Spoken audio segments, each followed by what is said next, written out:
All right, so you want to lose weight, maybe in the process of losing weight, but the big concern for you is skin, right? A lot of us, including myself, who have lost weight or are looking to lose weight from a significantly higher body weight, if you want to lose 20, 30, 40, especially 50 plus pounds, a lot of times what you have is stretch marks and loose skin. So a lot of people ask me during the weight loss process, how do I go about trying to minimize the amount of apparent loose skin and stretch marks that I have? And a few recommendations that I've learned from others and have kind of developed throughout the past 3 years of dropping 80 pounds and maintaining that weight loss. A few of the main things is really first, training your core. So as we lose weight, a lot of the fat we carry is going to be within the midsection. A lot of it also is going to be visceral fat surrounding the organs. The organs are obviously within the torso of the body, and a lot of the fat is also stored within the torso. So as you lose weight, you're going to both the goal is lose fat in the visceral areas around those organs, of course, improving health markers, improving long-term health, and then of course losing that fat underneath the skin, which we aim to reduce through quality exercise, whole foods, quality sleep, etc. So of course, core work is going to be extremely important for improving your physique, for maintaining health, for decreasing postural pain, whether that's low back pain, neck pain, etc. So what we want to do is focus on strengthening the core. A few of the main core movements I like to incorporate are going to be planks, right? We've got front planks, side planks. Also a big fan of decline crunches. That's a great way to focus more on the upper core, but you're going to get a great stretch of the lower core as well. Then we have also got knee raises where you can either hang from a bar or sit in the captain's chair. That's another great way. Start with knee raises, start with 10 to 15 reps, work your way up to hopefully doing 15 plus reps. Once you can get 15 to 20 knee raises, then you could advance to 5 to 10 leg raises. Something I like to do and have done in the past is start with leg raises, maybe 3 to 4 sets of 10 to 15. Once I'm completely burnt out from those leg raises, that's when I switch to the knee raises. I want to really fatigue my lower abdominals when I'm doing knee or leg raises. And one thing is you're going to help strengthen those hip flexors as well, but you want to be focused on having, if you're having a captain's chair where you've got your low back support, you want to keep that low back supported so you can focus on the core rather than swinging, which is sometimes seen. So we want to have control of the core. And for training the core, you need a massive mind-muscle connection. A lot of us who are losing weight and are overweight typically don't have a great mind-muscle connection with the core. The great thing about building this within the gym is then you're going to be able to take that outside the gym. So you're going to feel what it feels like to have a nice, tight core that's really contracted, and you can feel the abdominals working. Of course, we want to feel the obliques working, the transverse abdominis within the abdominal wall as well. And lastly, for core training, right, we've got crunches, we've got leg raises, we've got front and side planks. Those side planks are going to help strengthen those obliques, and then we can also add in pay-off presses. You're going to be having a cable right about lined up with your belly button. You can do a press.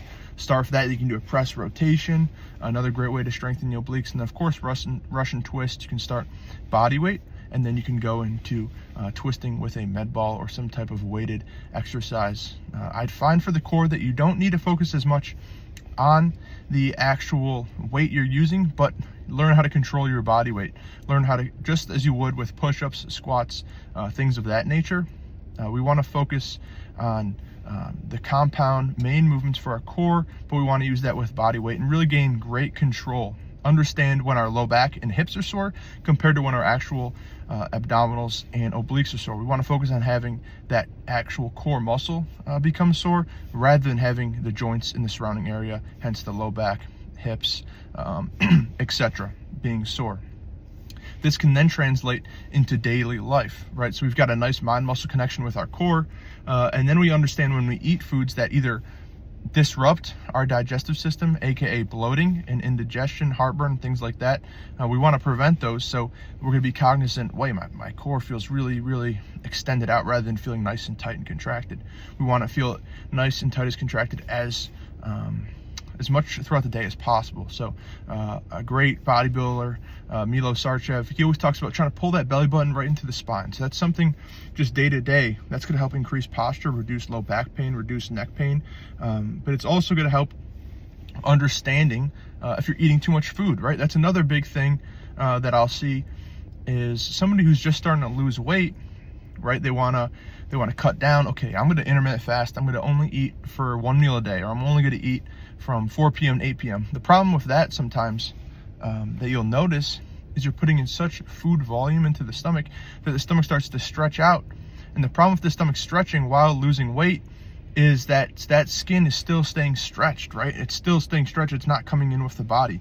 We'd rather eat what I've seen to be really helpful for changing just how you eat food. It's really helpful to eat a few balanced meals throughout the day. Keep balanced energy, prevent binging, prevent cravings, have quality whole foods that taste good. Incorporate foods that you enjoy. If you have a sweet tooth, incorporate fruits, incorporate honey, maple syrup, sweet potatoes, things of that nature, which are healthy. Also dark chocolate, another great option. There's so many great options. And if you're like salty, then great. You can utilize meat, you can utilize popcorn, you can utilize roasted potatoes, so many different great health options. But by reducing that overall volume in your stomach from just one big meal, that's going to stretch that core out as well. That bloating is then going to continue to stretch the skin. As we lose weight, we want to try to reduce the time throughout the day that skin is stretched. And of course, when we strengthen that core, those muscles are going to become more prominent. So as you lose weight, the core will be getting stronger, those abdominals and obliques will be growing. So as your fat continues to reduce, you'll start to actually see ab definition rather than just drooping skin.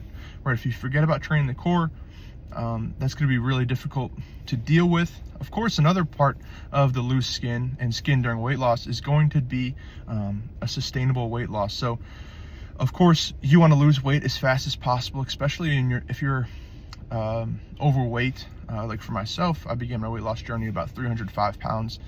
Within about 50 days, I was down at least 30 pounds, okay? So initially, right, a lot of the weight you keep on is water, fluid retention throughout the body, inflammation, and bloating from a lot of foods that probably cause issues in your digestive tract and then lead to issues throughout the body, right? So as above, so below, that's kind of the brain and the gut, they work together. So we want to make sure we're eating those foods that don't bloat the heck out of you, man. We don't want that. You don't want to feel constipated all the time. You don't want to have to rely on caffeine and nicotine to go to the bathroom. And of course, if you're dealing with real serious stomach issues, there's some great providers out there who you can work with. I've worked with Rise HRT, currently working with them, really figuring out a lot of some different gut issues that I was having. Even when I was dropping calories, increasing exercise, the weight loss wasn't happening like it did in years past. So that's when you want to go to somebody who's really specified in the field you're looking for. I've went through colonoscopies, endoscopies, things of those nature within the insurance model, and really didn't find much help. So sometimes looking online, do some resourcing and look for somebody who really specializes in stomach issues if that's something you're dealing with, even while losing weight. If your stomach doesn't feel right, of course elimination diets can help too. So trying to reduce, like I always try to preach, is reducing those processed foods. That should hopefully help inflammation. But if you're still eating what you deem a clean diet, hopefully 90% of your food is coming from whole foods at least, and you're still dealing with real severe stomach issues, that's when it's a great time to work, in my opinion, with some type of holistic medical practice, somebody who really specializes in GI issues. And that would be, once again, like a Rise HRT or other people within that realm who really are helpful. But as I began this video, right, we're talking about loose skin and losing weight, and how to really go about that process to avoid as much loose skin as possible. Because the goal, at least for me, and I know for a lot of people I help with, is eventually you want to look good just going to the beach, going to the pool. You want to feel confident in your own body, right? A lot of the times you've lived years upon years of being told you need to be a certain weight, and then even after maybe you're a former football player, or maybe a former athlete, or just maybe somebody who grew up in a household that ate a lot of food. You're used to eating certain portions, right? The first step, reducing those portions, of course, trying to have balanced food throughout the day that energizes you, that makes you feel well, that doesn't bloat you. And then breaking those food patterns, right? Reducing the amount of binge eating, and understanding your triggers too, whether that's an emotional trigger, whether that comes from being nervous, being depressed, being anxious, right? Find ways to address those issues, whether that's through prayer, which I always recommend, journaling, right? Talking to other people who went through similar situations. Those are all extremely helpful ways to deal with that. Reading. So many great ways. Of course, exercise too is a proven antidepressant, so that's something, of course, would recommend as well. And having a great community, right? When you talk, everyone's got issues, so that's important to recognize as well, and speak to people. Everyone's went through something, and most people have overcame something, so understand how that maybe they overcame a situation that you're currently going through, and that's going to be extremely encouraging and beneficial to you. Find a mentor who's went through what you're looking to improve in your life, what struggles they've went through that are similar to yours, how you can relate and how you can learn from them. And that's what I aim to do in my weight loss advice here, is to really impart some knowledge and some experiences that I've went through upon you, the viewer, the person looking to lose weight, whoever you are.